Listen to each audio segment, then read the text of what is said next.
ಕ್ಷಣದ major update ಅನ್ನ ಗಮನಿಸ್ತಾ ಹೋಗೋಣ. ರಿಪಬ್ಲಿಕ್ ಮೀಡಿಯಾ ನೆಟ್ವರ್ಕ್ ನ editor in chief Arnab Goswami ವಿರುದ್ಧ ದಾಖಲಾಗಿದ್ದ ಪ್ರಕರಣದಲ್ಲಿ ರಾಜ್ಯ ಸರ್ಕಾರಕ್ಕೆ ತೀವ್ರ ಮುಖಭಂಗ.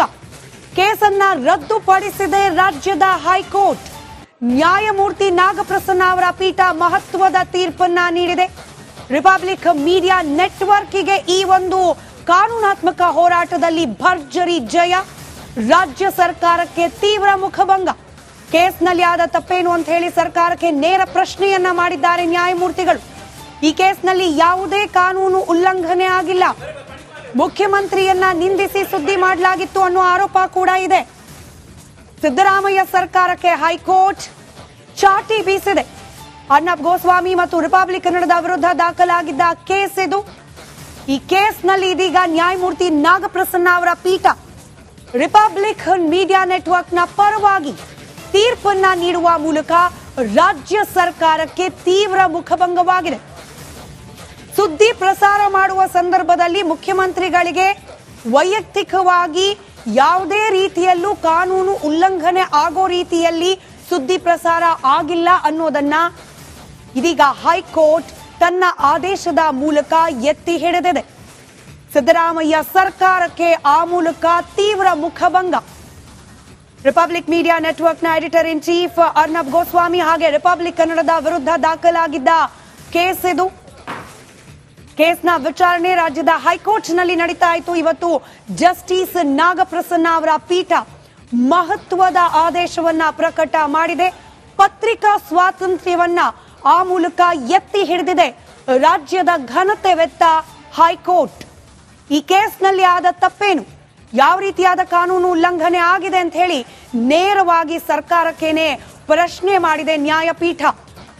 ಮುಖ್ಯಮಂತ್ರಿಗಳನ್ನ ನಿಂದಿಸಿ ಸುದ್ದಿ ಪ್ರಸಾರ ಮಾಡಲಾಗಿತ್ತು ಅಂತ ಹೇಳಿ ರಿಪಬ್ಲಿಕ್ ಕನ್ನಡದ ವಿರುದ್ಧ ಕೇಸ್ ದಾಖಲು ಮಾಡಲಾಗಿತ್ತು. ಆದ್ರೆ ಇಲ್ಲಿ ಯಾವುದೇ ರೀತಿಯ ಕಾನೂನು ಉಲ್ಲಂಘನೆ ಆಗಿಲ್ಲ.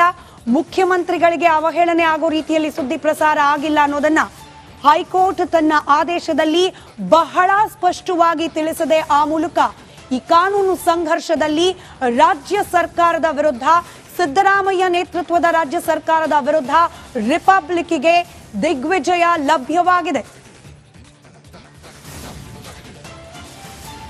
ರಿಪಬ್ಲಿಕ್ ಕನ್ನಡದ ಅತಿ ದೊಡ್ಡ ತಂಡ ಇದೀಗ ಈ ಸುದ್ದಿಯನ್ನ ನಿಮ್ಮ ಮುಂದೆ ಇಡ್ತಾ ಇದೆ. ನನ್ನ ಕಲೀಗ ಶ್ರೀಲಕ್ಷ್ಮಿ ಹಾಗೆ ಶ್ರೀಪಾದ್ ಪಾಟೀಲ್ ದಿವಿತ್ ಕೂಡ ನನ್ನ ಜೊತೆಯಲ್ಲಿದ್ದಾರೆ. ಶ್ರೀಲಕ್ಷ್ಮಿ, ದೊಡ್ಡದೊಂದು ಕಾನೂನಾತ್ಮಕ ಸಂಘರ್ಷವನ್ನೇ ಎದುರಿಸಿತು ರಿಪಬ್ಲಿಕ್ ಮೀಡಿಯಾ ನೆಟ್ವರ್ಕ್. ಅದರಲ್ಲೂ ಇನ್ ಪರ್ಟಿಕ್ಯುಲರ್ ಅರ್ನಬ್ ಗೋಸ್ವಾಮಿ ಅವರ ಹೆಸರನ್ನ ಉಲ್ಲೇಖ ಮಾಡಲಾಗಿತ್ತು. ಆದ್ರೆ ನಾವು ಮಾಡಿದ ಸುದ್ದಿಯಲ್ಲಿ ದೋಷ ಇಲ್ಲ ಅನ್ನೋದನ್ನ ಬಹಳ ಸ್ಪಷ್ಟವಾಗಿ ತಿಳಿಸಿದೆ ಇವತ್ತು ನ್ಯಾಯಪೀಠ. ಜಸ್ಟಿಸ್ ಎಂ ನಾಗಪ್ರಸನ್ನ ಅವರ ಪೀಠ ಇಲ್ಲಿ ಚೆನ್ನಾಗಿ ತರಟಕ್ಕೆ ತಗೊಂಡಿದೆ ಗವರ್ಮೆಂಟ್ನ. ಇಲ್ಲಿ ಪ್ರಶ್ನೆ ಏನಾಗಿತ್ತು ಅಂತಂದ್ರೆ, ಈ ಕಂಪ್ಲೇಂಟ್ ಫೈಲ್ ಮಾಡಿದವರು ಕಾಂಗ್ರೆಸ್ನ ರವೀಂದ್ರ ಅವರು ಕಂಪ್ಲೇಂಟ್ ಫೈಲ್ ಮಾಡಿದವರು ಯಾವ ಸೆಕ್ಷನ್ ಅಂಡರ್ ಅಲ್ಲಿ ಕಂಪ್ಲೇಂಟ್ ಫೈಲ್ ಮಾಡಿದ್ದು ಅಂತ. ಒಂದು ಸುದ್ದಿ ಸರಿಯಾಗಿತ್ತು, ಅದರಲ್ಲೊಂದು ಸ್ಮಾಲ್ ಕರೆಕ್ಷನ್ ಇತ್ತು.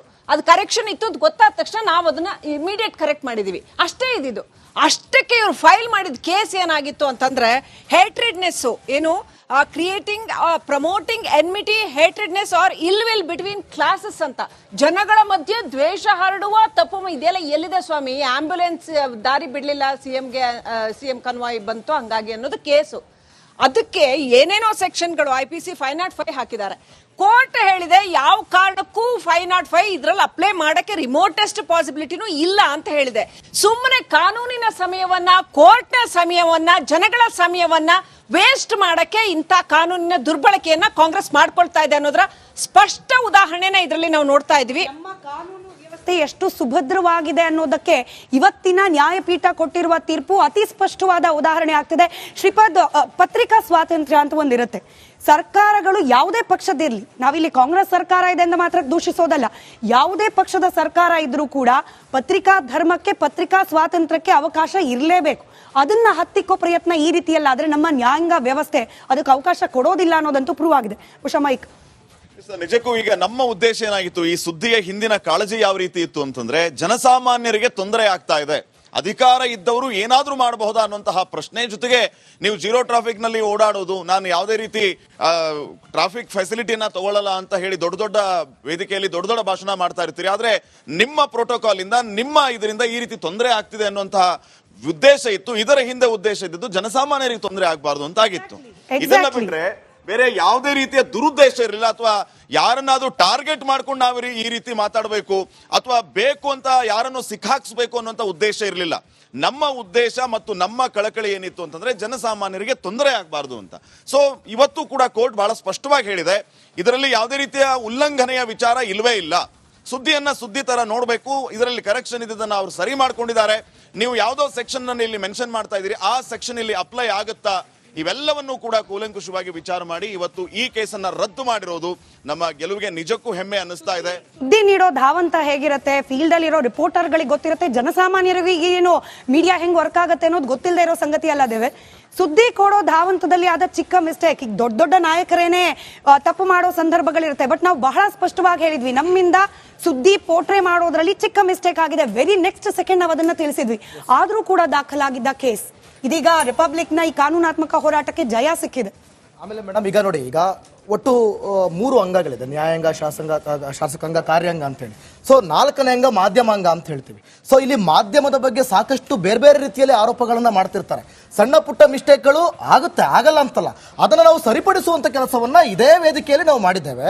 ಆದ್ರೂ ಕೂಡ ಅಷ್ಟು ದೊಡ್ಡ ಮಟ್ಟಿಗೆ ಅವರು ಅದನ್ನು ತೆಗೆದುಕೊಂಡು ಬೇರೆ ಬೇರೆ ಸೆಕ್ಷನ್ ಗಳನ್ನ ಹಾಕಿ ಏನೋ ನಾವು ಮಾಧ್ಯಮದ ವಿರುದ್ಧ ಈ ರೀತಿ ಮಾಡ್ತೀವಿ. ಇವತ್ತು ಮಾಧ್ಯಮಗಳಿಲ್ಲ ಅಂದಿದ್ರೆ ಎಷ್ಟೋ ಜನ ಕೋಟಿ ಕೋಟಿ ಲೂಟಿ ಮಾಡ್ಕೊಂಡು ಯಾವ ರೀತಿ ಬದುಕ್ತಾ ಇದ್ರು. ಸೊ ಅದಕ್ಕೆಲ್ಲ ಬ್ರೇಕ್ ಹಾಕ್ತಾ ಇರುವಂತದ್ದೇ ಮಾಧ್ಯಮ.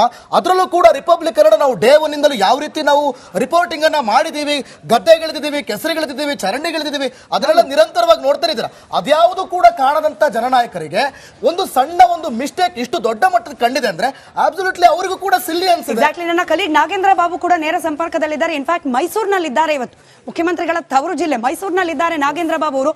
ನಾಗೇಂದ್ರ, ಮೂಡಾ ಕೇಸ್ ರಿಪಬ್ಲಿಕ್ ಕನ್ನಡ ಪ್ರಸಾರ ಮಾಡಿದಷ್ಟು ಎಕ್ಸ್ಟೆನ್ಸಿವ್ ಆಗಿ ಬೇರೆ ಯಾವುದೇ ನೆಟ್ವರ್ಕ್ ಮಾಡಲಿಲ್ಲ. ವಾಲ್ಮೀಕಿ ನಿಗಮದ ಹಗರಣ, ಇದರ ಬಗ್ಗೆ ಕೂಡ ಇಂಚಿಂಚು ಮಾಹಿತಿಯನ್ನ ರಿಪಬ್ಲಿಕ್ ಕನ್ನಡ ಬಯಲಿಗೆಳೆದಿತ್ತು. ಇದರಲ್ಲಿ ಕೇಸ್ ಹಾಕ್ಲಿಕ್ಕೆ ಸಾಧ್ಯ ಇಲ್ಲ ಅಲ್ಲ? ಇದರಲ್ಲಿ ಹಾಕ್ಲಿ ನೋಡೋಣ ಕೇಸು. ಫೇಕ್ ನ್ಯೂಸು, ತಪ್ಪು ಮಾಹಿತಿಯನ್ನು ಹೊರ ಹಾಕಿದ್ರು ರಿಪಬ್ಲಿಕ್ ಮೀಡಿಯಾದವರು ಅಂತ ಹೇಳಿ ಹಾಕ್ಲಿಕ್ಕೆ ಸಾಧ್ಯ ಇಲ್ಲ. ಚಿಕ್ಕ ಚಿಕ್ಕ ಚಿಕ್ಕ ನೆಪ, ಬಹಳ ಚಿಕ್ಕ ನೆಪ. ಸಿಕ್ಕಿದ್ದನ್ನ ಈ ರೀತಿ ದುರುಪಯೋಗ ಪಡಿಸ್ಕೊಂಡ್ರೆ ನಮ್ಮ ನ್ಯಾಯಾಂಗ ವ್ಯವಸ್ಥೆ ಯಾವ ರೀತಿಯಾಗಿ ಟಕ್ಕರ್ ಕೊಡುತ್ತೆ ಅದಕ್ಕೆ ಅನ್ನೋದಕ್ಕೆ ಇವತ್ತು ಸ್ಪಷ್ಟ ನಿದರ್ಶನ ಸಿಕ್ಕಿದೆ. ನಾಗೇಂದ್ರ, ಖಂಡಿತವಾಗ್ಲೂ ಸ್ಮಿತಾ, ನೋಡಿ, ನಾವು ವಾಲ್ಮೀಕಿ ನಿಗಮದ ಹಗರಣ ಆಗಿರ್ಬೋದು, ಮೂಡಾ ಪ್ರಕರಣಕ್ಕೆ ಸಂಬಂಧಪಟ್ಟಂತೆ ಹಗರಣಗಳು, ಕೇವಲ ನಾವು ಹಗರಣಗಳು ಏನಾಗಿತ್ತು ಅದಷ್ಟನ್ನ ಬಯಲಿಗೆಳೆಯುವಂತ ಕೆಲಸವನ್ನ ಮಾಡಿಲ್ಲ. ಅದರ ಜೊತೆಗೆ ಸಾಕಷ್ಟು ಅಭಿಯಾನವನ್ನ ಮಾಡಿದ್ವಿ. ಕಾವೇರಿ ಅಭಿಯಾನವನ್ನ ಮಾಡಿದ್ವಿ, ತುಂಗಾ ಅಭಿಯಾನವನ್ನ ಮಾಡಿದ್ವಿ, ಕಿತ್ತೂರು ಗ್ರಾಮದ ಸಾವಿರಾರು ಜನರ ಗೋಳಾಟದ ವಿಚಾರವಾಗಿ ಅಭಿಯಾನವನ್ನ ಮಾಡಿ ಜನಪರ ಕಾಳಜಿಯ ಸುದ್ದಿಗಳನ್ನ ಕೂಡ ಮಾಡುವಂತ ಕೆಲಸವನ್ನ ರಿಪಬ್ಲಿಕ್ ಕನ್ನಡ ಮಾಡ್ತಾ ಬಂದಿದೆ. ಕೇವಲ ಒಂದು ಮಿಸ್ಟೇಕ್ ಅನ್ನ, ಸಣ್ಣ ತಪ್ಪು, ಅದು ಹೌದು, ನಾವು ಮಾರನೇ ದಿನ ಅದನ್ನ ಎಚ್ಚೆತ್ಕೊಂಡು ಅದು ಎಲ್ಲೋ ಒಂದ್ ಕಡೆ ತಪ್ಪಾಗಿದೆ ಅಂತೇಳಿ ಕ್ಷಮೆ ಕೇಳುವಂತ ಕೆಲಸವನ್ನ ಕೂಡ ಮಾಡಿತ್ತು. ಆದ್ರೂ ಕೂಡ ಕಾನೂನಾತ್ಮಕವಾದಂತ ಹೋರಾಟಕ್ಕೆ ಮುಂದಾಗಿತ್ತು. ಆದ್ರೆ ಆ ಆಂಬ್ಯುಲೆನ್ಸ್ ನ ವಿಚಾರವಾಗಿ ಸುದ್ದಿಯನ್ನ ಇಟ್ಟುಕೊಂಡು ಎಲ್ಲ ಒಂದ್ ಕಡೆ ಪತ್ರಿಕಾ ರಂಗದ ಮೇಲೆ ಒಂದು ಪ್ರಭಾವವನ್ನ ಹೇರುವಂತ ಕೆಲಸಕ್ಕೆ ಕಾಂಗ್ರೆಸ್ನ ಒಂದಷ್ಟು ಜನ ಮುಂದಾಗಿದ್ರು ಅಂದ್ರೂ ಕೂಡ ತಪ್ಪಾಗೋದಿಲ್ಲ. ಸ್ಮಿತಾ, ಎಕ್ಸಾಕ್ಟ್ಲಿ. ಶ್ರೀಲಕ್ಷ್ಮಿ, ನೋಡಿ, ಇಲ್ಲಿ ಕೋರ್ಟು ಕೇವಲ ಈ ಒಂದು ಪ್ರಕರಣವನ್ನ ಒಂದು ಮಾಧ್ಯಮ ಸಂಸ್ಥೆ ವರ್ಸಸ್ ಸರ್ಕಾರ ಅಂತ ನೋಡಿಲ್ಲ.